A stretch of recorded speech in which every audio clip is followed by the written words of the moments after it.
Magandang araw! Ako si Ginoong Demigel S. Mamilik, ang inyong magiging guro sa Filipino.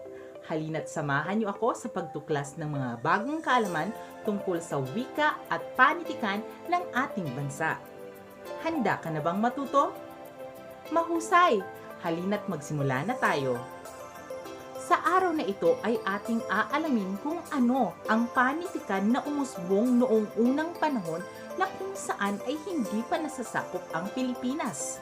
May ideya ka ba kung ano ang anyo ng panitikan sa panahon ng katutubo? Mahusay! Ngayon ating yang daragdagan. Magsimula tayo sa karunungang bayan. May ideya ka ba kung ano ang karunungang bayan?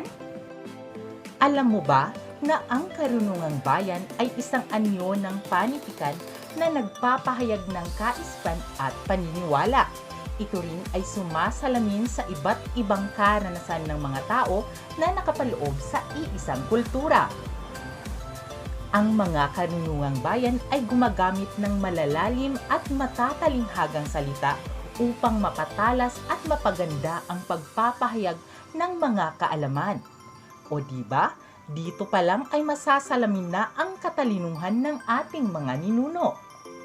Ang karunungang bayan rin ay hango sa karanasan ng mga matatanda o ng ating mga ninuno upang tayo ay bigyan ng payo tungkol sa mabuting asal at nagbibigay rin ito ng mga paalala tungkol sa buhay. Ang karunungang bayan ay isang hudyat na nagpapakita na ang mga Pilipino noon pa man ay pinapahalagahan na ang kultura at paniniwala natin.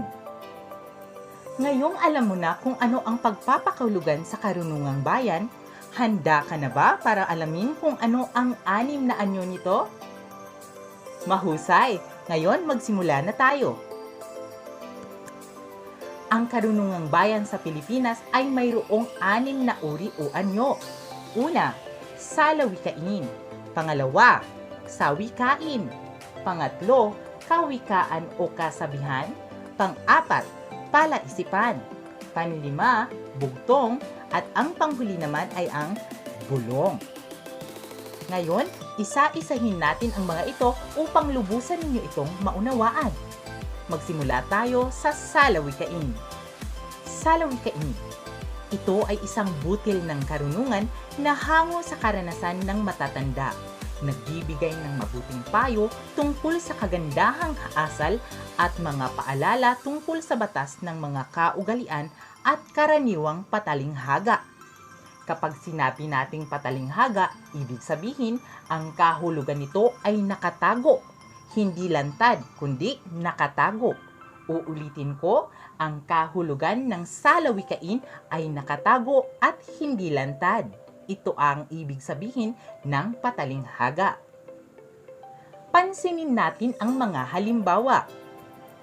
Sa paghahangad ng kagitna, isang salop ang nawala. Kung hindi ukol ay hindi bubukol. Utos na sa pusa, utos pa sa daga. Ngayon, suriin natin ang mga halimbawa. Ano ang napapansin ninyo sa anyo nito? Magaling! Ang mga halimbawa ay nagpapakita ng tugmaan. Ating basahin muli. Sa paghahangad ng kagitna, isang salop ang nawala. Kung hindi ukol ay hindi bubukol. May tugmaan ba? Meron. Ngayon, pansinin naman natin ang pagpapakahulugan. Lantad bang ipinapakita? Lantad o hindi? Tama! Ito ay talinghaga kung kaya nakatago ang kahulugan. Ngayon, pumunta naman tayo sa pangalawang uri ng karunungang bayan at ito ay ang sawikain. Ang sawikain ay isang idioma o uri ng pagpapahayag na kusang nalilinang at nabuo sa ating wika. Hindi natin napapansin, subalit sa pang-araw-araw nating pakikipagtalastasan ay nagagamit natin ito. Katulad ng salawikain, ang sawikain ay patalinghaga rin ang pagbibigay ng pagpapakahulugan. ibig sabihin nakatago ang kahulugan nito. Pansinin natin ang mga halimbawa. Anak pawis, itim na tupa, pagputi ng uwak, naniningalang pugad, mahaba ang kamay, matalas ang isip. Ano ang napapansin niyo sa mga halimbawa? Tama, ang mga halimbawa ay binubuo lamang ng 2 o 3 mga salita na kung saan nagpapahayag rin ng nakatagong kahulugan. Ano ang kahulugan ng anak pawis? Tama, ibig sabihin ito ay anak ng isang mahirap o anak ng isang magsasaka. Pangalawa, itim na tupa. Ang itim na tupa, ibig sabihin nito ikaw ay isang parang suwail na anak. Pangatlo, pagputi ng uwak. Tama, ibig sabihin ito ay isang hindi pangkaraniwang pangyayari o imposibleng mangyari o kaganapan. Pang-apat, naniningalang pugad. Ibig sabihin ang isang tao ay nanliligaw. Panlima, mahaba ang kamay. Hindi literal na mahaba ang kamay, subalit matalinghaga na ang ibig sabihin ay malikot ang kamay o mahilig magnakaw. Pang-anim, matalas ang isip. Ito ay, halimbawa yan ay kayo. Matalas ang inyong isip, ibig sabihin kayo ay matatalino. Magaling! Ngayon naman, pumunta na tayo sa pangatlong anyo ng karunungang bayan. At ito ay ang kawikaan o kasabihan. Alam mo ba na ang kasabihan o kawikaan ay katulad rin ng salawikain na kung saan nagbibigay ng aral tungkol sa kabutihang asal at mga paalala sa buhay. Subalit, ang pagpapakahulugan nito ay hindi patalinghaga, kundi ito ay tahasan. Ibig sabihin ng tahasan, nakalantad na o literal ang pagpapakahulugan nito. Ang kilos, gawi, at ugali sa buhay ng isang tao ay masasalamin sa mga kawikaan at nagtataglay rin ito ng mga aral sa buhay. Pansinin natin ang mga halimbawa. Una, sa panahon ng kagipitan, nakikita ang kaibigan. Pangalawa, ang magalang na sagot ay nakapapawi ng puot. Pangatlo, nasa Diyos ang awa, nasa tao ang gawa. Pang-apat, ang katamaran ay kapatid ng kagutuman. At ang panlima, ang kapalaran hindi man hanapin, dudulog lalapit kung talagang akin. Anong napapansin ninyo sa pagpapakahulugan? Tama! Ang pagpapakahulugan ng kasabihan o kawikaan ay direkta o lantaran. Mahusay! Ngayon, pumunta na tayo sa pang-apat na anyo ng karunungang bayan. At ito ay ang bugtong. Hindi na bago sa atin ang bugtong. At alam nyo ba na ito ay isang uri ng panitikan na kung saan ito ay kawili-wili nga naman.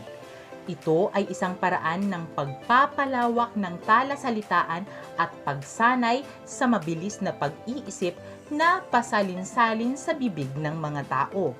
Ibig sabihin nito, hinahasa ng bugtong ang ating mabilis na pag-iisip. Kadalasan, ang katangian ng bugtong ay may tugma at talinghaga at kapupulutan ng mahahalagang butil ng karunungan. Pansinin natin ang mga halimbawa. Una, maliit pa si kumpare, nakakaakyat na sa tore. Ang sagot ay tama. Ang sagot ay langgam. Pangalawa, kung gusto mong tumagal ang aking buhay, kailangan ako ay mamatay. Ano ang sagot? Magaling! Ang sagot ay kandila. Pangatlo, isang bundok, hindi makita ang tuktok. Ang sagot ay noo o ilong. Tama! Ngayon ang panghuling halimbawa, isang butil ng palay, sakot ang buong bahay. Alam mo ba ang sagot? Magaling! Ito ay ilaw o bumbilya. Ngayon naman, pumunta na tayo sa panlimang anyo ng karunungang bayan at ito ay ang palaisipan. Alam mo ba na ang palaisipan ay isang suliranin na sinusubok ang kakayahang lohikal ng isang tao. Ito rin ay isang uri ng bugtong na pangkalahatang pinapahayag sa radikal o alegorikong wika na nangangailangan ng katalinuhan at maingat na pag-iisip. Pansinin natin ang mga halimbawa. Ano ang nakikita sa gitna ng dagat? Ang sagot ay tama, titik G. Ngayon naman, pangalawa. Kung ang gumagapang sa aso ay pulgas, kung sa damo ay ahas, sa ulo ay kuto, ano naman sa kabayo? Ano ang sagot? Tama, ang sagot ay plancha. Pangatlo, si Ginoong at Ginang de la Cruz ay may 5 anak na babae. Kada isang anak na babae ay may isang kapatid na lalaki. Ilang katao ang bumubuo sa pamilyang de la Cruz? Ano ang iyong sagot? Tama, ang sagot ay 8. Ngayon, anong napapansin ninyo na pagkakatulad ng bugtong at palaisipan? Tama, ito ay mga katanungan na kung saan hinahasa ang ating katalinuhan. Samantala, ang pagkakaiba naman ng bugtong at palaisipan, kadalasan ang bugtong ay may tugmaan at patalinghaga, samantala ang palaisipan naman ay inilalahad sa anyong palohikal o radikal. Ngayon, pumunta na tayo sa panghuling halimbawa ng karunungang bayan, ang bulong. Ang bulong ay isang matandang katawagan sa orasyon noong sinaunang tao sa kapuluan ng Pilipinas at ito ay kadalasan na nasa paanyong padasal. Pansinin natin ang mga halimbawa. Una, dagang maliit, ay to ang ngipin kong sira na't pangit, sana ay bigyan mo ng kapalit. Pangalawa, huwag magagalit kaibigan, aming pinuputol lamang ang sa amin na pag-utusan. Anong napapansin ninyo sa mga halimbawa? Magaling! Ang halimbawa ng bulong ay parang nasa anyong patula at ito ay nagtataglay ng sukat at tugma. Naunawaan ba ninyo kung ano ang 6 na uri ng karunungang bayan? Sana ay may natutunan kayo sa ating maikling talakayan. Ano nga ulit ang 6 na karunungang bayan na ating tinalakay? Salawikain, sawikain, kasabihan o kawikaan, bugtong, palaisipan, at bulong. Ngayon, sa tingin ko ay handa ka na para sa isang maikling pagsusulit.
Sana ay may natutunan ka sa ating maikling talakayan tungkol sa karunungang bayan at sa ating maikling pagsusulit.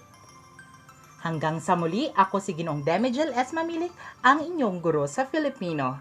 Paalam!